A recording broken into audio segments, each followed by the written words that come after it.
ഇവനാണ് ആള്. ബോസ് എന്നും ഷൈലോക്ക് എന്നും ആളുകൾ ഇവനെ കുറിച്ച് പറയുമെങ്കിലും ഇവന്റെ യഥാർത്ഥ ഊരോ പേരോ ആർക്കും അറിയില്ല. മലയാള സിനിമയുടെ അപ്രഖ്യാപിത ദൈവമാണിവൻ.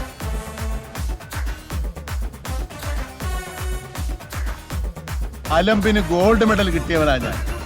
എന്നെ നീ ടൂർണമെന്റിന് ഇറക്കരുതായിരുന്നു.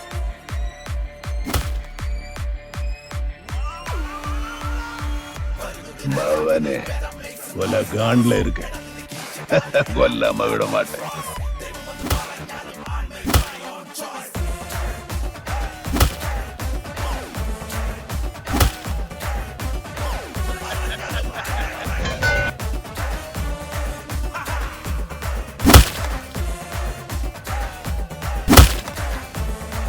എന്റെ ആക്ഷന് കട്ടുപറയാൻ ഇവിടെ ഒരുത്തനുമായിട്ടില്ല.